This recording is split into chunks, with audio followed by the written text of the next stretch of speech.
नमस्कार दोस्तों, कैसे हो आप सारे लोग। आशा करती हूँ जो जहाँ पर भी हो अपने अपने परिस्थिति में अपने अपने कर्तव्यों को सच्चाई के साथ और प्यार के साथ निभाने की जी तोड़ कोशिश कर रहे हो और सफल भी हो रहे हो। तो इस शुभ आशा के साथ चलिए आज शुरू करते हैं केन उपनिषद की अगली मंत्र। ये उपनिषद हम लोग पढ़ रहे हैं, उपनिषद अखंड संस्करण हरफ प्रकाशनी से प्रकाशित इस किताब से। और इस किताब की संपादना और अनुवाद किए हैं अतुल चंद्र सेन, सीतानाथ दत्तभूषण और महेश चंद्र घोष महाशय। हम जानते हैं कोई भी उपनिषद जब हम शुरू करते हैं तो परम ब्रह्म के पास हम लोग एक गुहार लगाते हैं जिसको हम कहते हैं शांति पाठ। तो चलिए शुरू करते हैं केन उपनिषद शांति पाठ से। ओम आप्यायन्तु ममांगानि वाक्प्राणचक्षुः श्रोत्रमथो बलमिन्द्रियाणि च सर्वाणि सर्वं ब्रह्मोपनिषदं मा अहं ब्रह्म निराकुर्जां मा ब्रह्म निराकरोत् अनिराकरणमस्तु अनिराकरणं मे अस्तु तदात्तनि निरते ज उपनिषत्सु धर्मास्ते मयि सन्तु ते मयि सन्तु। ओम शांति ओम शांति ओम शांति। परम ब्रह्म के पास हमारी एक ही प्रार्थना है कि जो जीव देह उन्होंने उन तक पहुंचने के लिए हमें नवाजा है, उस जीव देह के हर ज्ञानेंद्रिय और कर्मेंद्रिय परिपोषित हो उनकी कृपा से।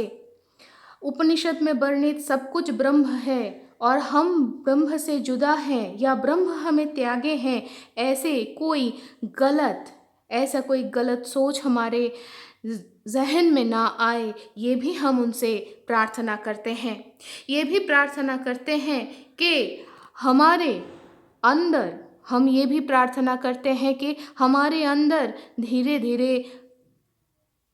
धीरे उपनिषद में वर्णित वो सारे कर्म प्रकाशित हो जो ब्रह्म तक के यात्रा को सुगम करे। इस यात्रा में अगर कोई आधिदैविक या आध्यात्मिक अगर कोई विपदा आए तो वो शमन करे, ये गुहार लगाते हैं, हम ये प्रार्थना करते हैं।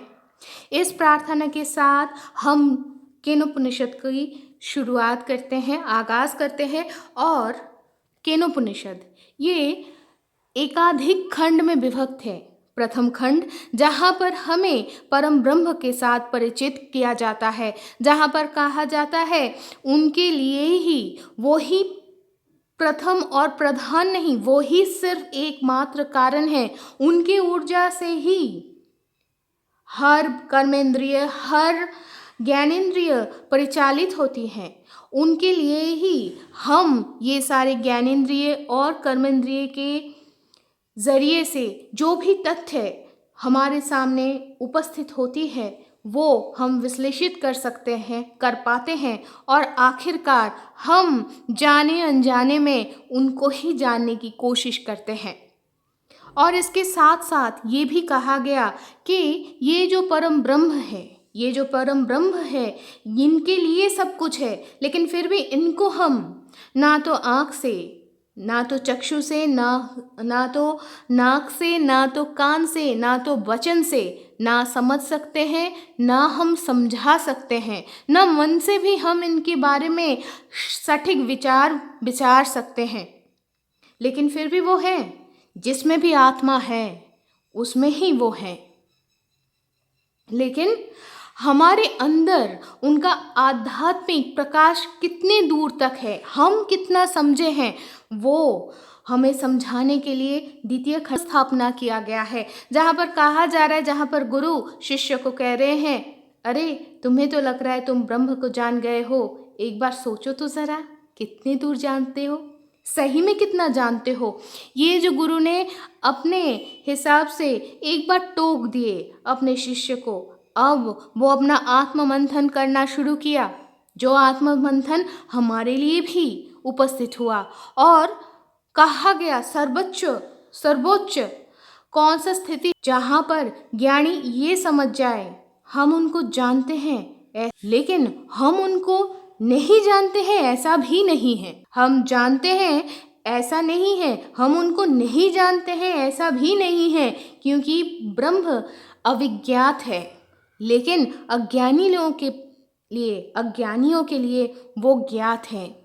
उनको हम 3 डायमेंशनल वर्ल्ड में, हमारे सीमाओं में हम आंकलन कर सकते हैं, ये हम सोचते हैं, क्योंकि वो साकार है, निराकार है, ये हमारी सोच है। लेकिन एक ही चीज़ ध्रुव है, वो है परम ब्रह्म, वो है ब्रह्म ध्रुव है। और उनको जानने के लिए जो तपस्या है, वो तपस्या हमें इसी जीवन में करके जाना है।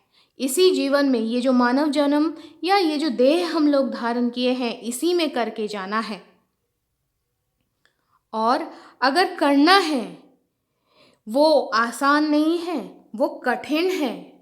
ये जो कठिन साधना है, इस कठिनाई को, परम ब्रह्म की परम व्याप्ति को समझाने के लिए इसके बाद एक छोटी सी सुंदर सी हमारे सामने कहानी की उपस्थापना किया गया है, जो तृतीय खंड में शुरू होती है। ब्रह्म देवेभ्यो विजिज्ञे तस्य ब्रह्मण विजये देवा अमह्यन्त ऐख्यन्तास्माकमेवायं विजयो अस्माकमेवायं महिमेति तद्धैषां विजिगौ तेभ्यः प्रादुर्बभूव तन्न व्यजानत किमिदं जखमीति ते अग्निमब्रुवन् जातवेद एतद्विजानीहि किमेतद् जखमीति तथेति। आज का नया श्लोक जो था, आज का नया जो मंत्र था, ये जो आखिरी में जो 17वां मंत्र हमने पढ़ा, वो इन तीनों मंत्रों द्वारा एक कहानी की शुरुआत किया गया है। एक छोटी सी लेकिन सुंदर सी कहानी क्या है, जहाँ पर कहा जा रहा है देवासुर संग्राम में असुर के ऊपर विजय तो प्राप्ति हुई ब्रह्म की कृपा से, ब्रह्म के कारण से वो विजय प्राप्त हुआ।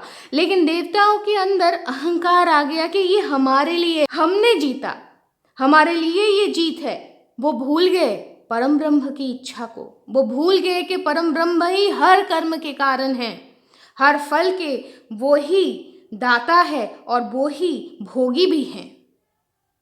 जब ये हालत हो गई तो देवताओं में से अहंकार को, वो अविद्या को हटाने के लिए परम ब्रह्म यक्ष के रूप में उनके सामने अवतीर्ण हुए।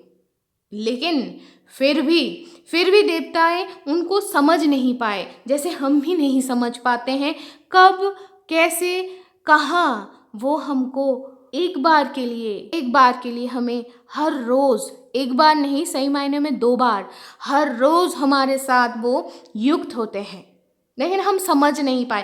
अंदर ही अंदर एक जिज्ञासा जागरूक हुआ, क्योंकि ब्रह्म है, वो तो परम कृपालु हैं, तो वो अपनी उपस्थिति के कारण ही हर प्राणी, हर जीव, हर परिस्थिति में, हर रूप में अहंकार को मिटाने की आगाज कर देते हैं। जैसे दैत्य के ऊपर जब विजय प्राप्त हुआ, वो वहां पर था कि दैत्य के अंदर का जो अहंकार है उसको तोड़ें।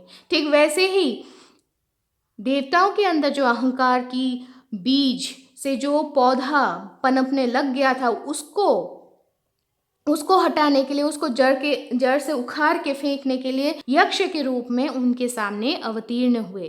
तो उनके ही कृपा से देवताओं के अंदर जिज्ञासा, जानने की इच्छा आई। वो जानने की इच्छा किए, उनको लगा ये जो यक्ष है ये परम पराक्रमी है, ये कौन है, जानना चाहिए। तो उन्होंने देवताओं में श्रेष्ठ अग्निदेव को बोले कि आप इनको जानिए, ये कौन है। तो अग्निदेव कह रहे हैं कि हाँ, हम जानने की कोशिश करते हैं। तो आज के लिए यहाँ तक ही, इसके बाद क्या हुआ हम जानेंगे अगले हफ्ते। तब तक के लिए हम ज़रूर कहेंगे खुश रहिए, स्वस्थ रहिए और प्रार्थना में रहिए और सत्य में रहिए। शुभमस्तु।